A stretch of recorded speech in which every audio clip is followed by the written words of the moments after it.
When trying to come out with YouTube videos consistently, the first thing you'll figure out is that time will kill you.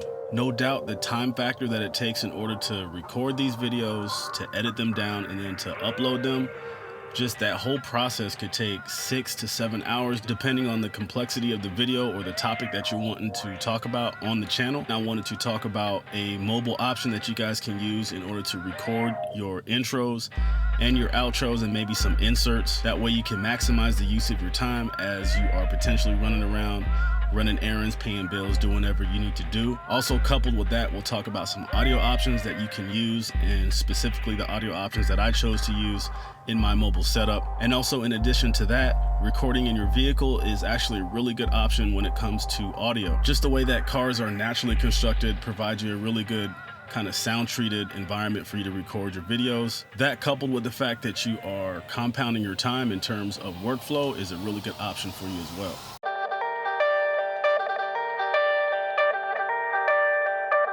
The recorder that I use for most of my YouTube content is the Zoom H5. Now I have most of its pertinent stats up here on the screen so you guys can take a look at it, but I will go ahead and touch on 3 things that I had to modify with the Zoom H5 when recording audio.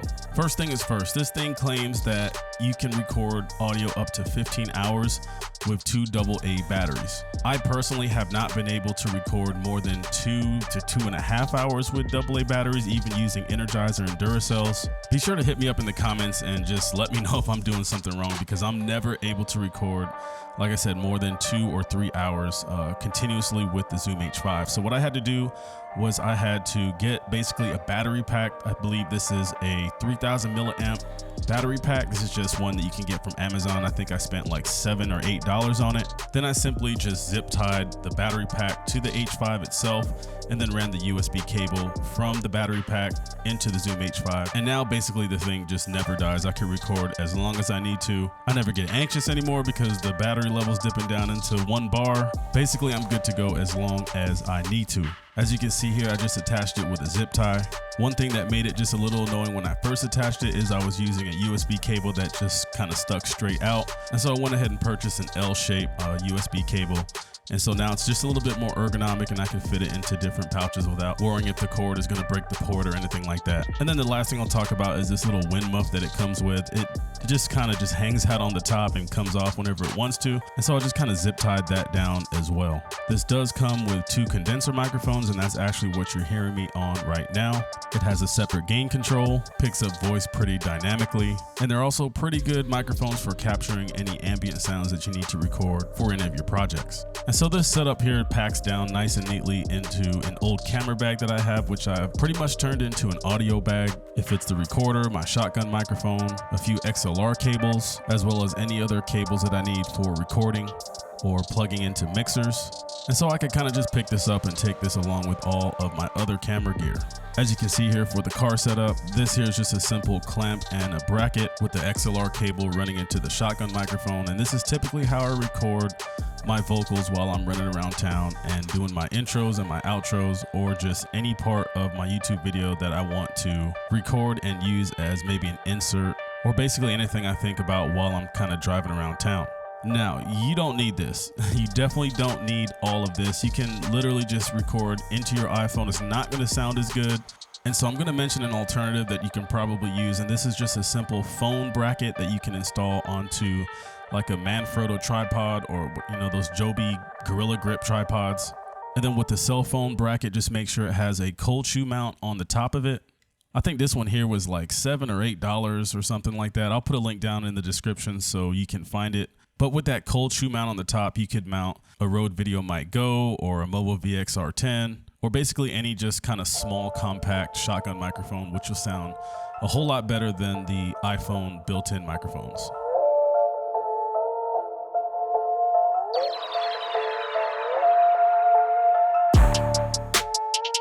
Yo, there's a whole bunch of different speculations on what's more important, whether that's video, whether that's audio, whether or not you should focus on your audio more than your video.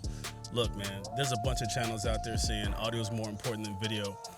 But I don't know, man, just from my experience, I've never been to a feature film. I've never been to the movies. I've never seen a really popular YouTuber that has super great audio and their video is shit.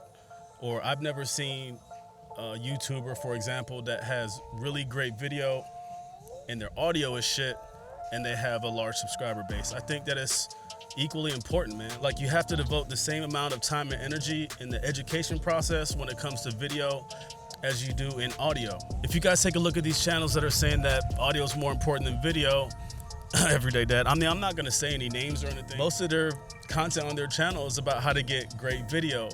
95% of the videos on their channel are about the Panasonic G7 versus the GH5, the GH4, the BMC 4K versus this other cinema camera. It's always about image quality, man, and only like 1 or 2 videos is about audio. So I don't know, man. On this channel, I like to focus on both audio and video.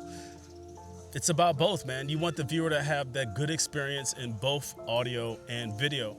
To top it off, I've never once went on some paid client work or have done a video for a wedding or an engagement party or any type of thing where you're getting paid.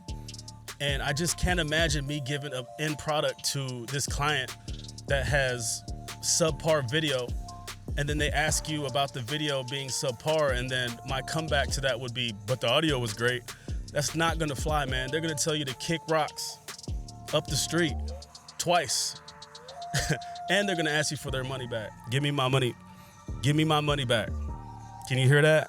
Is that audio good? Can you hear that? Stop worrying about your audio being better than your videos. Focus on both, man. That's what makes filmmaking so hard, is that you have to focus on both the video quality as well as the audio quality. Last thing before I let you guys go, man, I like to end these videos with some quick filmmaking tips, and that's audio should not be hard for you to figure out. You get a recorder, or you plug a microphone into your camera, or you get a lav mic with a wire. There's so many options nowadays for great audio that if you're trying to figure out how to get great audio, you don't need to be making videos on YouTube. There's a whole lot more things that are gonna be harder than that. You're trying to figure out how to get good audio, like trying to make time to make the YouTube video to begin with, trying to balance work and YouTube, trying to balance client work versus your artistic / freelance filmmaking stuff for yourself. There's gonna be a whole lot more tough things to figure out than getting great audio. Just get a mic, plug it in, and start talking. There's really no science to it, man. Turn up the EQ on the high end and the low end to bring in some more fullness to your voice, depending on if your voice is naturally deep or naturally monotone. Anyone who's been in a car or has owned like an aftermarket system that has an equalizer can figure out what sounds good and what doesn't. For me personally, I think nailing down your video as far as what it looks like in terms of color correcting, color grading, all this stuff to me is way more difficult to figure out than audio. Especially for these YouTube videos where you're literally just talking into the mic and I just have to process one audio track. Most of these guys that say that audio is more important, they don't even have sound design in their videos. They don't have any background noise, foliage. They're not really focusing on audio. They're just saying focus on audio. In the description below, I'll leave some related videos that deal somewhat similarly to the topic that we talked about in this video. I'll leave those links down in the description below as well. And also don't hesitate to check out some of the other content on this channel if you are interested in music video editing and directing. Anyways, guys, enjoy your time out there filmmaking, and I hope to see y'all in the next video.